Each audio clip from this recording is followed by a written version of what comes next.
পুজোয় কিছু করি আর না করি পেতনিদের মতো নখ আমাকে বানাতেই হবে। তাই আজকে নেল এক্সটেনশন করতে চলে গিয়েছিলাম শিমুরালি। দেখতে পাচ্ছ ট্রেনে কত ভিড়, আসলে অফিস টাইম তো সেই কারণে ট্রেনে প্রচুর ভিড় ছিল। আজকে যে নেল আর্টিস্টের কাছে যাচ্ছি তার কাছে আমি এই প্রথমবার সার্ভিস নেব। আগেই ফোন করে কথা বলে নিয়েছি, বললো স্টেশন থেকে বেরিয়ে 10 মিনিটের হাঁটা পথ, বাট রাস্তায় প্রচুর ধুলো ছিল। তো যাই হোক পৌঁছে গেছি পলুদির স্যালনে। যাওয়ার সাথে সাথেই পলুদির স্যালনে কি কি অফার চলছিল সেগুলি আমার সাথে একটু ডিসকাস করে নিল।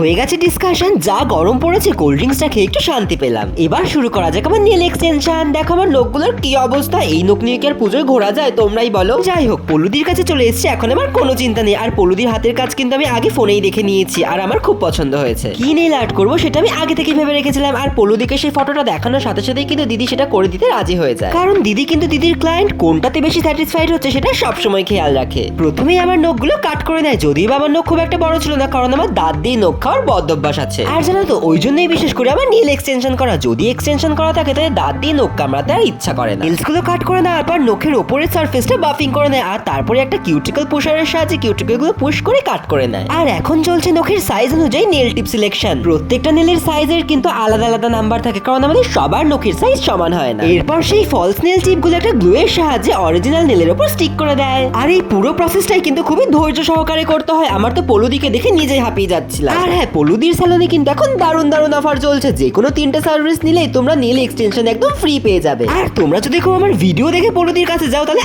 আরো 100 টাকা ছাড় পেয়ে যাবে।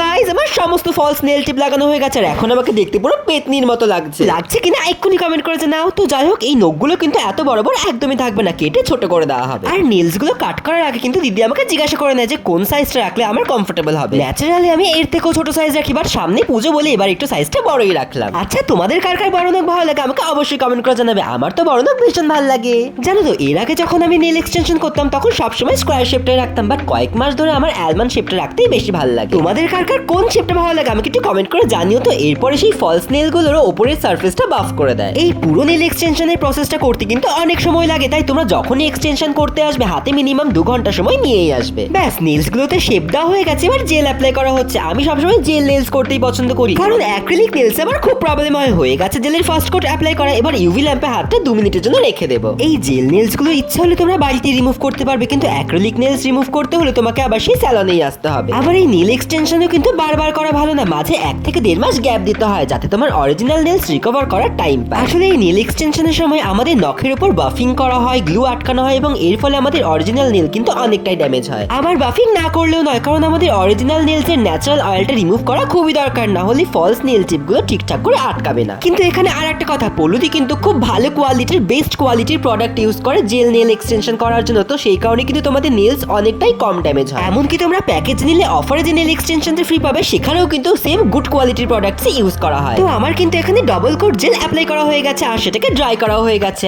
আর এখন বেস কোট লাগানো হচ্ছে যাতে নেল পলিশ গুলো নেলস এর উপর খুব ভালো করে স্টে করে। উফ গাইস আমার তো এতক্ষণ বসে থাকতে থাকতেই কোমর ব্যথা হয়ে গেছে। কি জানি পলুদি কিভাবে এতক্ষণ এক নাগারে কাজ করেই চলেছে। যাক বাবা হয়ে এসছে, আর একটুখানি বাকি আছে। যেহেতু ফ্রেঞ্চ নেল করবো সেই কারণে হোয়াইট নেল পলিশ একটা প্যালেটের মধ্যে ঢেলে নিল আর একটা সরু ব্রাশের সাহায্যে খুব সুন্দর করে নেলের সামনে ফ্রেঞ্চ টিপটা ড্র করে নিল। আর প্রত্যেকটা প্রসেসের পরই কিন্তু আমাকে একবার করে ইউভি ল্যাম্পের নিচে হাত রাখতে হচ্ছিল ড্রাই হওয়ার জন্য। আমার তো ইচ্ছা ছিল এরকম সিম্পল ফ্রেঞ্চ নেলসই রাখবো, বাট পলুদি বললো যে একটা নেলসের উপর এরকম ফ্লাওয়ার আর স্টোন দিয়ে ডিজাইন করলে খুবই ভালো লাগবে দেখতে। আর ডিজাইনটা কিন্তু আমারও খুব পছন্দ হয়েছিল, তাই বললাম করে দিতে। আর জানো তো ফ্রেঞ্চ নেলস কিন্তু সমস্ত ড্রেসের সাথে যায়। পুরো নেল আর্টটা কমপ্লিট হয়ে যাওয়ার পর প্রত্যেকটা নেলসের উপর টপ কোট অ্যাপ্লাই করে দেয়। সব শেষে আরো একবার আমাকে ইউভি ল্যাম্পের নিচে 120 সেকেন্ডের জন্য হাত রাখতে হয়। ওফ বাবা ফাইনালি 1.5 ঘন্টা পর আমার নেল আর্টটা কমপ্লিট হলো। ওই যে কথাই আছে না, ভালো কিছু পেতে গেলে তো একটু কষ্ট করতেই হবে। হাতটাকে ভালো করে পরিষ্কার করে দেওয়ার পর কিউটিকল অয়েল লাগিয়ে দেয় আর আমাকে এটাও বলে দিয়েছে এরপরে যাতে আমি 1 থেকে 1.5 মাস নেল এক্সটেনশন না করি।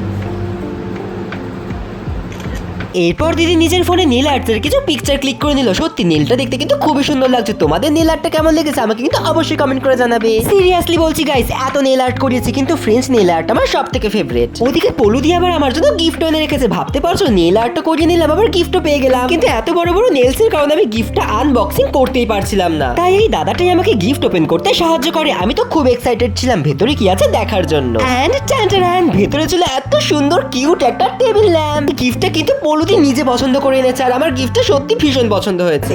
ভাই তোমার ভীষণ খিদে পেয়ে গেছিল, তাই দিদি আমাদের জন্য চাউমিন আনিয়েছিল। খাওয়া দাওয়া শেষ করে এবার বাড়ি ফেরার পালা। ফেরার পথে কিছু কেনাকাটা করতে একটা স্টেশনারি দোকানে গিয়েছিলাম আর ওখান থেকে কয়েকটা পেন কিনে নিলাম। অনেকটাই রাত হয়ে গেছিল আর চাউমিন খেয়ে আমার পেটটা ভরা ছিল, কিন্তু গৌরব বলে ওর জন্য চিকেন রোল নিয়ে যেতে। তাই স্টেশনের সামনে একটা দোকান থেকে দুটো চিকেন রোল প্যাক করে নিলাম। এবার দেখতে হবে এখান থেকে বাড়ি ফেরার জন্য টোটো পাওয়া যায় কিনা, কারণ এত রাতে এখান থেকে বাড়ি পর্যন্ত টোটো পাওয়া খুবই মুশকিল। তো যাই হোক, তোমাদের আজকের ভিডিওটা কেমন লাগলো অবশ্যই কমেন্ট করে জানাবে। দেখা হচ্ছে অন্য ভিডিওতে। আজকের জন্য টাটা, সবাই খুব ভালো থেকো।